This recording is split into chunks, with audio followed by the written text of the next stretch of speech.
So I'm looking now at the temple of Athena Nike, which is placed on the Acropolis in Athens.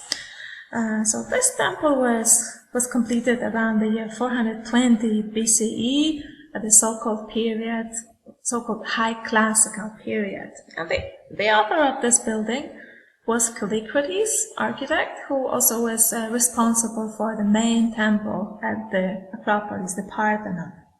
So, as you might notice, this is an Ionic temple. So, I would like first maybe to review a little bit those ancient Greek orders of architecture. So let's look at this image.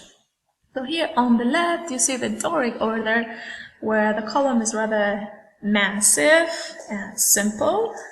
You see that there is no base here, and the capital is rather simple. Also, when we look at the entablature, this horizontal part here, the part of the frieze is divided into two kinds of parts which alternate each other, triglyphs and metopes. Now, in the Ionic order, you see that the column is much more slender. It does have a base, and the volute is, the capital is more decorated. It is in a form of a volute. And if you look at the frieze, it is one continuous band that extends throughout the whole width of the entablature. Now, the Corinthian order is even more decorative as the one on the right, but we do not want to focus on that so much today. So let's go back to our temple. I wanted to just let you see some interesting detail that the columns which are on the sides, they have kind of a double volute on both sides. You can see it here. So the architect really made efforts that the building would be visually pleasing from both sides. As you noted, other columns, they have only one volume here from the front side. Let's talk now a little bit about the function of this temple, about how it worked, in connection to the Greek ritual and religion. So this is a floor plan, and you see that right in the center, there's this kind of square room called cella or naos, and this is the place where the statue of the goddess would be placed. So in this case, this is the temple of Athena Nike, but the inside means we had a statue of Athena Nike. Now, we do not have this statue anymore. It's lost, but we have some ancient descriptions. So we know from that Athena held a pomegranate in one hand and a helmet in the other. And usually the statues of Nikes had wings, but in this case, Athena had no wings. That's why the statue was called Athena Apteros, that means wingless. And one ancient writer gives us a kind of a funny explanation, tells that, she had no wings so that she could never leave the city again. She would always have to stay inside. Now also in front of the cella and in the back, we have a row of 4 columns, right? So normal people, regular people, they would usually never enter cella, but they would just have a look at the statue of the goddess, just through those spaces here, and they would just maybe leave their offerings or perform rituals at a small altar which was placed right in front of the temple. This is how most of the ancient Greek temples functioned. So the cella was not needed for gatherings of people. It was just a house for the statue.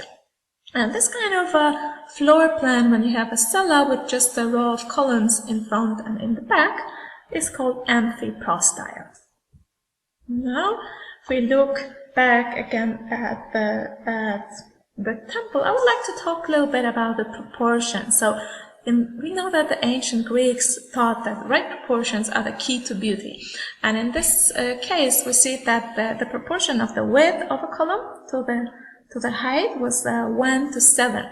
Now, in many other Ionic buildings, this proportion will be either 1:9 or 1:11, but in this case, the artist wanted to restrict it only to 1:7, and there was a reason for that. Is when we look at the whole environment, here we have the temple of Athena Nike, and then just next to it there's this huge, like massive Doric building. This was the main gate to the Acropolis, the Propylaea, and we see it's massive and Doric. So probably the architect wanted to create, a kind of a consistency. He wanted to balance those buildings. So he probably thought that if this small temple would be kind of too slender to hide, it would not work together, as an architectural whole.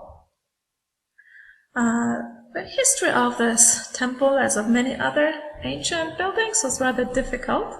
So it was first completely destroyed in the 17th century by the Ottoman Turks, who just took the stone for fortifications, and then in the 19th century, after Greece regained its independence, the temple was rebuilt. This is already a photograph after this original reconstruction. Now later, at the beginning of, in the first part of 20th century, in the 30s, some specialists thought that this original reconstruction was not good enough, so they once again took the whole temple apart and reconstructed it again. But now, once again, in the year 2000, temple had to be dismantled because, certain parts were not in a good condition anymore. So there was a team of conservators and specialists who dismantled the temple. This is this image after all pieces were taken apart. Here we see those beautiful columns. So each part was taken care of, reconstructed, mended, repaired, and then put together again.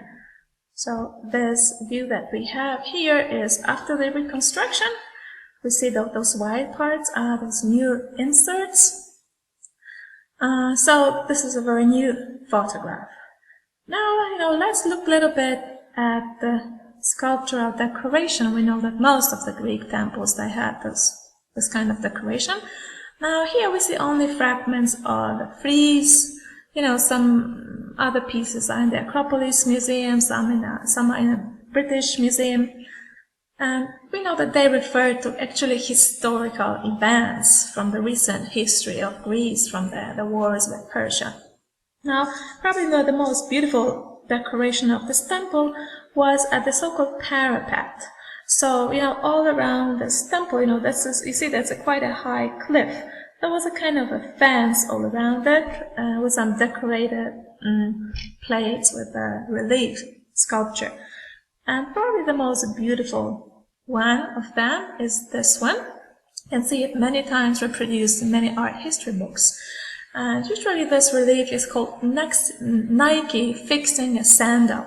So some scholars think that she's actually not fixing a sandal. She's taking it off because she wants to enter this holy sanctuary. But it probably doesn't really matter so much.